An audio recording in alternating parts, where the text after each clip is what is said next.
నమస్కారం HM TV student junction కు స్వాగతం. నేను కిరణ్. ఇవాల్టి అంశం స్టూడెంట్ సైకాలజీ. పరీక్షల ముందు పిల్లలు ఎటువంటి మానసిక సన్నద్ధతతో ఉండాలి, పరీక్షల సమయంలో ఎలాంటి మానసిక సన్నద్ధత ప్రదర్శించాలి, అదేవిధంగా రిజల్ట్స్ వచ్చిన తర్వాత ఎలాంటి ప్రిపరేషన్ తో ఉండాలి, ఇలాంటి అంశాల గురించి మనతో మాట్లాడడానికి educational psychologist and counsellor doctor Kesaraju Ramprasad garu మన స్టూడియోలో ఉన్నారు. విద్యకు సంబంధించి ఇటువంటి మానసిక సమస్యలు ఏమున్నప్పటికీ కూడాను వెంటనే ఫోన్ చేసి రాంప్రసాద్ గారితో మీరు మాట్లాడవచ్చు. రాంప్రసాద్ గారు మీకు కౌన్సిలింగ్ ఇస్తారు.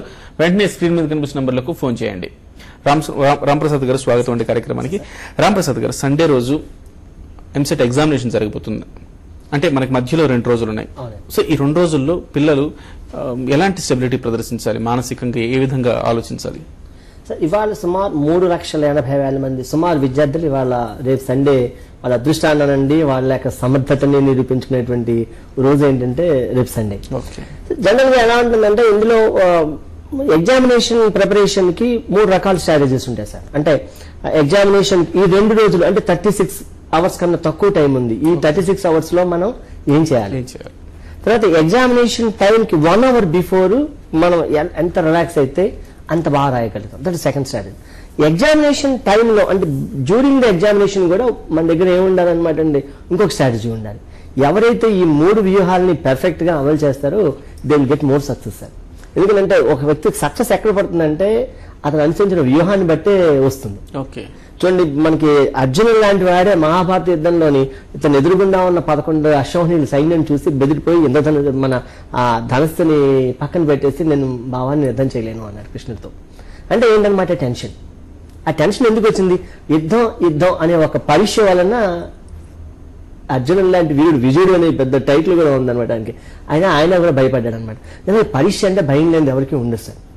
కానీ ఈ టైంలో మనం జనరల్గా స్టూడెంట్స్కి ఎక్కువ వచ్చేది ఏంటంటే అందరూ సబ్జెక్ట్ బాగానే చదువుకుంటారు, కానీ ఈ టెన్షన్ విత్ స్టాండ్ చేసుకోవడమే చాలా కష్టమైన అంశం. ఎవరు దీన్ని బాగా మేనేజ్ చేస్తారో. అందుకని ఇప్పుడు ఇదివరకు ఏంటంటే స్ట్రెస్ అనేది ఇదివరకు స్కిల్ కాదు సార్. ఇవాళ స్ట్రెస్ ని కూడా ఏం చేశారంటే ఒక సాఫ్ట్ స్కిల్స్ లో ఎవరైతే స్ట్రెస్ ని మేనేజ్ చేస్తారు, who manage stress successfully will get more success. ఎందుకంటే కామన్ కదా స్ట్రెస్ అనేది మనం అందరం ఫీల్ అవ్వకపోతే ఏ పని చేయలేం కూడా. సో డిజైర్డ్ స్ట్రెస్ ఉండాలి, అన్నెసరీ స్ట్రెస్ ఉండకూడదు. సో మనం ఈ 3 అంశాల మీద ఒత్తిడి ఉన్నప్పుడు విజయం కూడా వస్తుంది. అయితే ఆ ఒత్తిడి అనర్థాలకు దారి తీయకుండా కంట్రోల్లో ఉండాలి. Right sir. అంటే ఈ 36 అవర్స్ మీరు అన్నారు, ఇవాళ రేపు వదిలేస్తే ఎల్లుండి ఎగ్జామ్. అంటే ఇవాళ రాత్రికి మనం ఎలా ఒత్తిడి గురి కాకుండా ఉండాలంటే ఎలా ఆలోచించాలి, రేపు ఎలా ఆలోచించాలి? అంటే మీరు 3 ఫేజెస్ అన్నారు. ఫస్ట్ ఫేజ్ గురించి మనం మాట్లాడదాం సార్. ఇప్పుడు ఉన్న దాంట్లో మనకు ఉన్నది 4 సబ్జెక్ట్స్ తీసుకున్నారు సార్. అంటే వాళ్ళు ఇంజనీరింగ్ వాళ్ళైనా లేక మెడిసిన్ వాళ్ళైనా ఎవరు తీసుకున్నారు సార్. మనం 2 ఫేజెస్ కింద తీసుకున్నాం, 2 క్లాసిఫికేషన్ తీసుకున్నారు. ఎవరైనా సార్ 36 అవర్స్ టైం ఉంటుంది. ఇక్కడ మనం ఆలోచించాల్సింది ఏంటంటే మ్యాథమెటిక్స్ వాడు అనుసరించాల్సిన వ్యూహంలో ఉన్నా లేక వాళ్ళైనా బైపీసీ వాళ్ళైనా ఈ 36 అవర్స్ లో ఎవరైనా సరే కొత్త అంశాన్ని ఏది కూడా చదువుకోడు సార్. ఏదైతే బాగా చదువుకున్నాడని తోరుకొని అదే అంశాన్ని మళ్ళీ రిపీట్ చేయాలి. రిపీట్ చేసినట్టయితే ఏమవుతుందంటే ఆల్రెడీ చదివిన అంశం ఏమవుతుందని ఇంకొకసారి పదే చదవడం వల్ల బ్రెయిన్ లో రికార్డ్ అవుతుంది అనమాట ఫేవరబుల్ గా. అందులో ఆ క్వశ్చన్ చూసామని వెంటనే వారికి స్ట్రైక్ అయిపోయి ఆన్సర్ వచ్చేస్తుంది సార్. అండి దాన్ని ఏమంటామంటే మన కాగ్నిషన్ లో రికగ్నిషన్ రికాల్ వస్తుంది అనమాట అండి. ఎన్నిసార్లు చదివితే అంత ఉపయోగపడుతుంది సార్. అండి వన్ వేయడం మనం రిపీటెన్స్ ఎక్కువ ఉండాలన్నమాట. అందువల్ల ప్రాక్టీస్ లో పెర్ఫెక్షన్ రాకపోవచ్చేమో కానీ డెఫినెట్ గా వాడికి ఎక్కువ కాలం లాంగ్ లాస్టింగ్ మెమరీ ఉంటుంది అనమాట దాని మీద. అందుకని ఎక్కువ సార్లు చదవడం, కీ పాయింట్స్ మాత్రమే చదవాలి సార్. అన్ని సబ్జెక్ట్ అంతా కూడా అంటే ఎక్స్టెన్సివ్ రీడింగ్ 2 ఇంటెన్సివ్ రీడింగ్ అంటాం మనం. ఇంకా ఎక్స్టెన్సివ్ రీడింగ్ మానేయాలి. ఇంటెన్సివ్ రీడింగ్ లో ప్రతి చాప్టర్ వెనకాల ఉన్నటువంటి కీలక అంశాలు ఉంటాయి. దాని మీద క్విజ్ క్వశ్చన్స్ ఉంటాయి, మల్టిపుల్ చాయిస్ క్వశ్చన్స్ ఉంటాయి. వాటిని మాత్రమే చదువుకుంటూ వెళ్ళాలి. దట్ వెరీ స్ట్రాటజిక్ టాపిక్స్ ఉంటాయి. ఇప్పుడు ఉదాహరణకి ఫిజిక్స్ తీసుకున్నాం అనుకోండి సార్. దాంట్లో మనం ఏం చేస్తామంటే హీట్ లోనో లేకపోతే అలా కొన్ని చాప్టర్స్ మనం మోషన్స్ అని కానీ లేకపోతే అలా కొన్ని చాప్టర్స్ మనం తీసుకుని దాని మీద మనం ఎక్కువ కాన్సన్ట్రేషన్ చేయాల్సి ఉంటుంది సార్. కెమిస్ట్రీ ఉందనుకోండి సార్, ఫస్ట్ ఇయర్ 17 ప్రశ్నలు ఉంటాయి సార్. అండి అదే సెకండ్ ఇయర్లో 23 ప్రశ్నలు ఉంటాయి. దీంట్లోని ఎక్కడైనా సార్ ఎలా ఉంటుందంటే సార్ అప్లికేషన్ పార్ట్ ఉంటుంది. మనం తెలుసుకునే జ్ఞానాన్ని అన్వయించుకోవడం ఇది ఉంటుంది. అంటే ప్రిన్సిపల్ తెలియడమే కాదు, దాన్ని మనం ఏం చేయగలగాలన్నమాట అంటే సక్సెస్ఫుల్ గా ఆ ప్రశ్న మీదకి అన్వయించుకోవాలన్నమాట.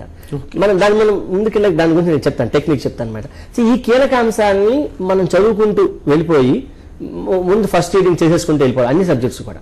ఇలా చదివేటప్పుడు ఏం చేయాలంటే అలా పుస్తకం పట్టుకుని అలా గంటల తరబడి చదవకూడదు అనమాట. మళ్ళీ నువ్వు గంట సేపు చదివిన తర్వాత brain automatically will have a fatigue వచ్చేస్తుంది. దెన్ రిలాక్సేషన్ అవ్వాలి. గంటకి రిలాక్సేషన్ అవ్వడం, ఒక 10 అడుగులు 20 అడుగులు నడక అలా నడిచేసి మళ్ళీ కూర్చోవడం, ఒక మంచినీళ్ళు తాగడం సార్. మంచి బ్యాలెన్స్ అనమాట అండి.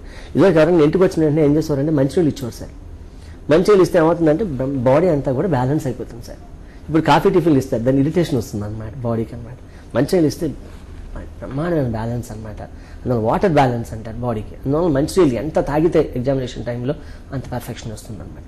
కానీ ఈ రిలాక్స్ స్పేస్డ్ అంటాం అనమాట. అంటే చదవాలి, రెస్ట్ తీసుకోవాలి, రిలాక్స్ అవ్వడం. టైం దొరికింది అనుకోండి, కొంచెం ఒక గంట 2 గంటలు చదువుకున్న తర్వాత కొంచెంసేపు జోక్స్, అమ్మ నాన్న ఇక్కడే సపోర్ట్ అనమాట. తల్లిదండ్రులు పిల్లలకి ఇవ్వాల్సినటువంటి సపోర్ట్ అంతా కూడా ఎప్పుడంటే ఈ ఎగ్జామినేషన్ లో ఉన్న 36 అవర్స్ ఇంట్లో ఒక మంచి క్లైమేట్ సృష్టించాలి సార్. ఒక అద్భుతమైనటువంటి వాతావరణాన్ని సృష్టించాలి. సార్ ఒక కాలర్ బెంగళూరు నుంచి రాజేష్ ఫోన్ లైన్ లో ఉన్నారు. రాజేష్ గారు మీ సందేహం ఏంటి అడగండి. హలో అండి. రాజేష్ చెప్పండి. హలో అండి, మా పేరు రాజేష్ అండి. రాజేష్ చెప్పండి. అది ఇప్పుడు మీరు ఈరోజు ఎగ్జామినేషన్ సిస్టమ్ గురించి మాట్లాడుతున్నారు కదండి. ఎగ్జామ్ ఎలా ప్రిపేర్ కావాలని మాట్లాడుతున్నారు కదండి. అయితే ఇప్పుడు మన స్కూల్లో 10th క్లాస్ పోర్షన్ ఉంటుంది కదండి. అది ఒకేసారి ఇంటర్మీడియట్ వచ్చే వరకల్లా హెవీ పోర్షన్ ఉంటుంది కదండి. అవును రాజేష్, మీరు టీవీలో చూడొద్దు, ఫోన్ లో మాత్రం మాట్లాడండి. మనం ఆంధ్ర నుంచి మాట్లాడుతున్నామండి. ఓకే అండి. అయితే ఇప్పుడు గవర్నమెంట్ స్కూల్స్ లో అంత ఫెసిలిటీస్ ఉండవు. అదే విద్యార్థి ఇంటర్మీడియట్ వచ్చే వరకల్లా హెవీ పోర్షన్ ఉంటుంది. దానివల్ల ఏమవుతుందంటే విద్యార్థి గవర్నమెంట్ పరిసరాల నుంచి వచ్చిన విద్యార్థి ఈ కార్పొరేట్ నుంచి పోటీ పడలేక మానసిక వేదనకు గురవుతున్నారు కదండి. ఓకే సార్, ఈ జనరల్ గా ఇది ఒక చాలా మంది ఎదురు చూస్తున్నటువంటి ఒక ప్రాబ్లం ఉంటుంది. బికాస్ కార్పొరేట్ లో వాళ్ళకి ఏం చేస్తారంటే అన్ని ఫెసిలిటీస్ ఉంటాయి సార్. గవర్నమెంట్ లో ఎలా ఉంటుందంటే ఎంసెట్ కి సంబంధించిన వాళ్ళు ఐటీఈ మీద కాన్సన్ట్రేట్ చేస్తారు, అంటే పబ్లిక్ ఎగ్జామినేషన్ మీద కాన్సన్ట్రేట్ చేస్తారు, కానీ ఎంసెట్ మీద కాన్సన్ట్రేట్ చేస్తారండి. సో అటువంటి చోట్ల మనం ఏం చేయాలంటే ఆ టీచర్స్ ని కూడా మనం ఈ ఎంసెట్ ప్రిపరేషన్ కోసం వాళ్ళకి కూడా కొంచెం ఓరియంటేషన్ ఇచ్చి వాళ్ళకి కూడా ఒక ట్రాక్ వేసి, అంటే units to the regular track తో పాటు ఎంసెట్ కూడా ఒక ట్రాక్ కింద పెట్టి ఆ ఎంసెట్ కూడా కంటిన్యూస్ గా మనం వాళ్ళు చెప్పించినట్టయితే ఇటువంటి పేద పిల్లలకు కానీ అంటే ఇప్పుడు అర్బన్ లో దొరుకుతుంది సార్ అండి, రూరల్లో వాళ్ళకి ఈ అవకాశాలు దొరకవు సార్. ఆ రూరల్లో ఉన్నవాడు ఎప్పుడు ఆ పల్లెటూరులో అలాగే మగ్గిపోతారు తప్ప వాడికి అవకాశాలు దొరకవు. మా బాబు రాజేష్ చెప్తున్న దాంట్లో నిజం కూడా ఉంది, దాన్ని మనం ఏమీ ఖండించలేము కూడా. అయితే గవర్నమెంట్ ఇవాళ మంచి మార్కులు తెచ్చుకున్నట్టయితే కార్పొరేట్ కాలేజెస్ లో వాళ్ళ మనకి అవకాశాలు కూడా దొరుకుతున్నాయి. అటువంటి అవకాశం ఉంటే తల్లిదండ్రుల పాత్ర ఏ విధంగా ఉండాలి? ఎగ్జామ్స్ ముందు పిల్లల్ని ప్రిపేర్ చేసేటప్పుడు తల్లిదండ్రులే ఎలాంటి మాటలు చెప్పాలి? చిన్న విరామం తర్వాత.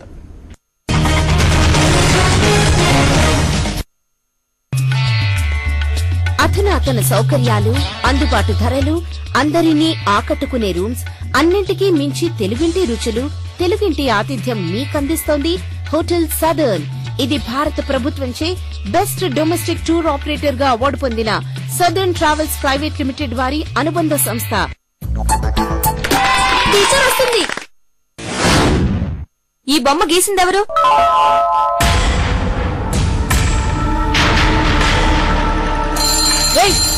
టీచర్ కి నా పేరు చెప్పడానికి నువ్వెవర్రా? నా పేరు సూర్య.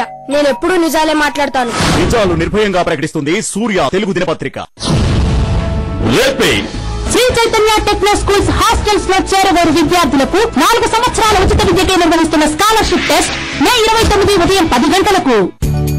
కాంపిటీషన్ నెగ్గవా, కానీ వేడి మాత్రం ఓడిచ్చేసింది. మోచేతులు, చంకలు వంటి ప్రాంతాలలో చర్మంపై పొర చెమటమయం అవుతుంది. దాంతో క్రిముల వల్ల స్కిన్ ఇన్ఫెక్షన్ల వంటి వ్యాధులు వ్యాపిస్తాయి. డెటాల్ స్నానం క్రిముల బారి నుండి 10 రెట్లు ఎక్కువ రక్షణ ఇస్తుంది. ఇప్పుడు డెటాల్ కూల్ మెంథాల్ తో పాటు అది మిమ్మల్ని చురుగ్గా, ఆరోగ్యంగా, కూల్ గా ఉంచుతుంది. ఎంచుకోండి మీ డెటాల్ ని. Dettol 100% show. Sri Chaitanya techno schools 6 నుండి 10వ తరగతి వరకు రెసిడెన్షియల్ గా చేరవేరు విద్యార్థులకు 4 సంవత్సరాల ఉచిత విద్యకే నిర్వహిస్తున్న స్కాలర్షిప్ టెస్ట్ మే 20